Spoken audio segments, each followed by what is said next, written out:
we have completed two of the most important segments of the Sagarmatha Sambad this morning. First was the opening session and then the plenary. I'm here to give you more information about these two sessions.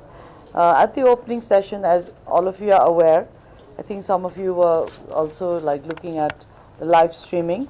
This was the formal inaugural part of the Sambad, including unveiling of Sagarmatha Sambad banner by the Right Honourable Prime Minister K.P. Sharma Oli ji. The Right Honourable Prime Minister addressed the session of the Sambad. He presented the vision of the Sambad and its importance as the world faces many pressing challenges, including climate change. He also underscored the power of dialogue to address the challenges. Before the address, the Prime Minister officially unveiled the government's NDC 3.0 and handed it over to the COP29 President, His Excellency Mukhtar Babayev. I welcome the distinguished guests, as you all saw, at our cherished homeland, where Sagarmatha, as the resilience of hope, rises, and where Lord Buddha was born, where the message of peace resonates. So I think these two have been always our main reference points for Nepalese, and this was the point that we wanted to put forward in front of the world, that our mountains are precious to us, not only because they are beautiful, because our whole life is also centered around the Himalayas, and the message of peace that we bring to the world through the birth of Buddha and his knowledge is also another thing that we wanted to highlight with this summit. At this summit, His Excellency Mr. Mukhtar Babayev, the COP29 presidency and representative of the President of the Republic of Azerbaijan on climate issues, delivered his keynote speech, which highlighted many dimensions of climate change options and solutions required for addressing the impacts, including on mountains. And he also highlighted the key achievements that they were able to do, including the creation of a substantive fund which he hopes to enhance in the days to come. Similarly, His Excellency Shri Bhupendra Yadav, Minister of Environment, Forest and Climate Change of the Government of India, addressed the session, highlighting many impacts of the climate change in the mountains and beyond. And he talked about partnerships and our shared not only geographical space but also our cultural space and our space for existing together. Similarly, His Excellency Mr. Zhao Zi, Vice Chairman of the Standing Committee of the 14th National People's Congress of the People's Republic of China, addressed the session, underlining the severe impacts of climate change. He also shared with us the extraordinary work that China has been able to do in mitigating climate change and in also encouraging resilience of the people there. Similarly, United Nations Secretary General Mr. Antonio Guterres also addressed the session through a video message. He was very keen to be here, but because of this big exercise that is being undertaken on reform of the UN, he could not participate, and that is also why our UN ESCAP, the DG of the UN ESCAP, the Secretary General of the UN ESCAP also had to leave.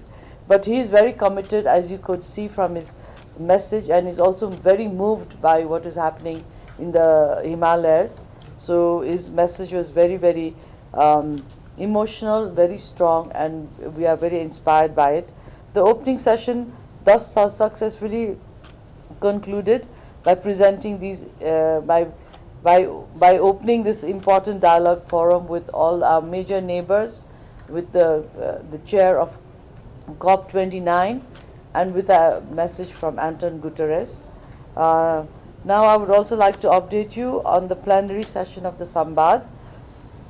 Following the format of international conferences, this session provided a platform for representatives of participating countries and international and regional organizations to express their views on the central theme of the Sambad, and it was my pleasure to chair the session, as you all saw. Although 19 delegations, including 13 national and 6 on behalf of regional and international organizations delivered their statements. Highlight altogether, 19 delegations delivered their statements highlighting various aspects of climate change, mountain, and the future of humanity. Each delegation was allotted 5 minutes, but I'm not a very strict chairperson, as you saw. If somebody is really making a statement, then I like to listen. So, but they were all very conscientious, and I think some of them, I think the Bangladeshi secretary's advisor's statement was even poetic. So we had to listen, and I think they were all very good. So it was a very, really a pleasure and an honor to chair that session for me. The national delegations who delivered their statements included Bangladesh, Bhutan, Nepal, United Kingdom, United Arab Emirates, Japan, India, Qatar, Kyrgyzstan, Brazil, Egypt, Oman, and Pakistan. The international and regional organizations included the United Nations, the World Bank, ADB, SARC, BIMSTEC, and ICIMOD. The delegations highlighted impacts of climate change on mountains and beyond, and also made calls for greater unity and solidarity behind this cause to safeguard our future. A lot of them also made commitments, and I was really touched to see and very encouraged to see the commitment from the Middle Eastern countries where there are no mountains, but I think they realize very strongly the fact that the whole world is one. So their commitment was also very encouraging for everyone in that room to hear. The event was also live streamed for your convenience. The statements made by everybody will be available on our website.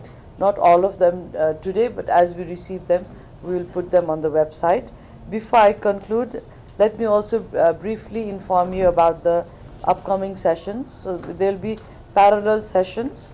There will be 12 parallel sessions actually, focusing on specific sub-themes such as limiting temperature rise below 1.5 degrees Celsius, sustaining the mountain economy from highlands to islands, loss and damage, and gender and intergenerational equity.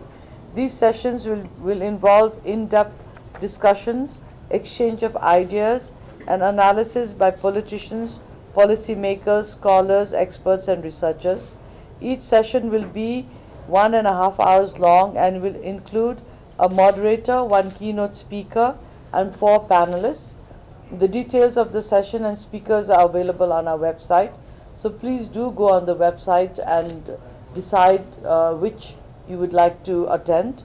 These sessions are designed to be interactive with a strong emphasis on youth participation to ensure their voices are well represented. The parallel sessions will begin at 2:30 p.m. today after lunch and conclude at 4:30 p.m. on 17th May. There will also be a multi-stakeholder roundtable under global and regional partnership. This session will see participation from various high-level personalities and will focus on regional and international cooperation closely concerning climate and mountain-related challenges. Then there will be a closing session. This final closing session will commence at 11:45 a.m. on the third day, which is 18th May, and will last for about an hour. The outcomes of the Sagarmatha Sambad will be adopted during this session. All remaining events will conclude by 1 p.m. on that day. And there are some side events, complementary side events. In addition to the 5 main events, the following side events will also been planned. So one is the mountain flight to the Everest areas for high-level dignitaries. It is not just a sightseeing trip, it is also to bring home to people the beauty of the mountain and also the importance of the mountain.